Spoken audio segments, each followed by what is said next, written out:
Welcome back.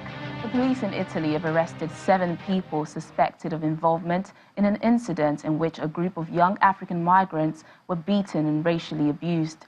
Those arrested include 2 women who are said to be Italians. Last month, 6 under-18 Gambians were attacked with iron bars and baseball bats by a group of people who stopped the vehicle they were traveling in back to their reception center. It's reportedly followed an earlier altercation near a beach to the west of Palermo in Sicily.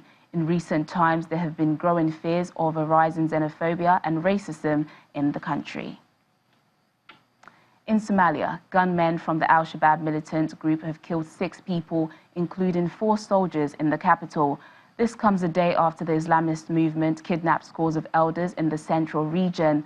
The militants were said to have driven up to a tuk-tuk vehicle carrying the soldiers in the Karen district and then opened fire.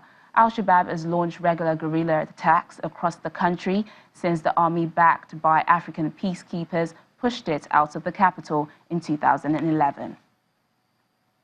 News that South Africa's economy is in recession in the second quarter for the first time since 2009 has been met with concerns and speculation on the streets of the economic capital, Johannesburg.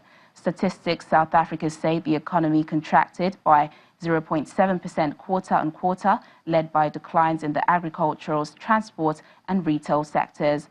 Our South African correspondent, Bushle Nkoma, reports. The gross domestic product data for the second quarter of 2018 has revealed that the South African economy has fallen into a recession.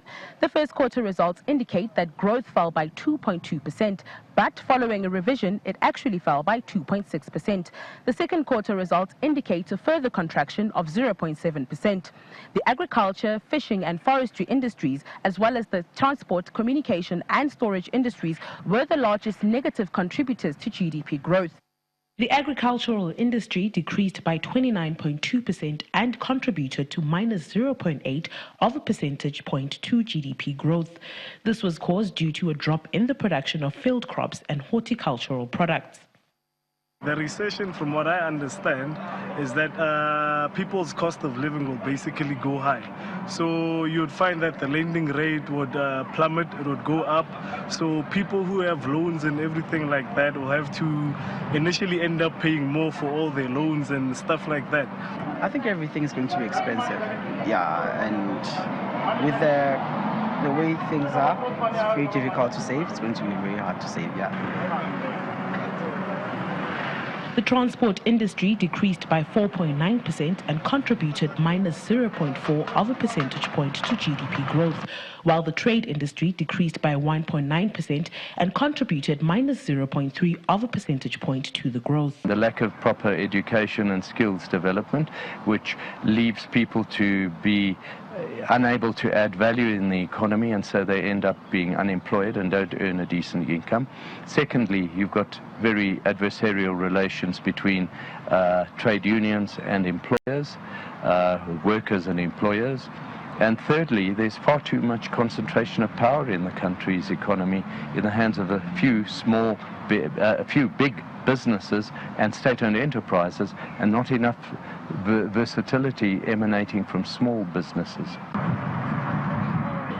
The rand piled up on losses against the dollar, falling to a daily low of 15 rand 23 cents to the dollar, down by 2.4% on the day. In the next quarter, we could well see a revival in agricultural output. We've had decent rains and decent plantings, and the drought in the Western Cape is starting to dissipate. But more, it's likely to be fairly marginal. I don't think we can look to a major recovery. In order to have a major recovery, we need to see far greater certainty surrounding issues such as land expropriation without compensation, that does finally see a lot of investment being committed to South Africa under the new leadership. But at the moment, it doesn't appear as if that is in store. Expenditure in real gross domestic product also fell by 0.9% in the second quarter of 2018. From Pretoria, South Africa, Bushle Nkoma, Channels Television News. Uganda is the world's most active nation. That's according to a report by medical journal The Lancet.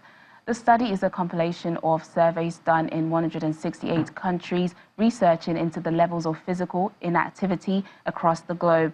It also highlights the health dangers of not doing enough exercise.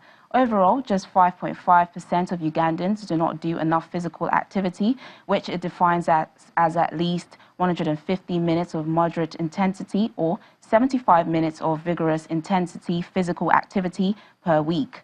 The report says the least active nation in the world is Kuwait, where 67% of the population are not active enough, and Mauritania, with a figure of 41.3, is the least active country in sub-Saharan Africa.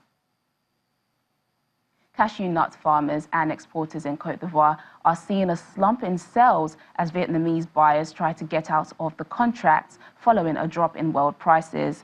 Cashew nut farmers in the country have been struggling to profit from the fruits of their labor due to a drop in world prices. Curvy, rich in taste and filled with protein, the cashew nut is a familiar ingredient in salads, stir-fries and other meals, in other food products such as cashew butter, as well as in cosmetic and beauty products. But cashew nut farmers in Yamoussoukro, the political capital of Côte d'Ivoire, say they have been struggling to sell their yields, with an estimated 150,000 tons of stockpiles of bags lying around in warehouses. The cashew industry is really in bad shape. It's in bad shape. We used to sell our cashew at a high price and would benefit from the sales. But I must say we have been experiencing some serious challenges this year. The price of cashew has been fixed at 500 francs, at about 88 US cents per kilo. Since February up till today, we have been experiencing a lot of challenges. We no longer have partners because they are all gone. Now we only have unreliable buyers who give us a very low price, meaning 250 francs, that's about 44 US cents, 200 francs, that's about 35 US cents, despite the fact that our cashew is of high quality. Côte d'Ivoire is the world's top cashew nut producer, with an output of 770 tons expected this year. That's it on the program. Thank you for watching. I'm Teniola Shibowale.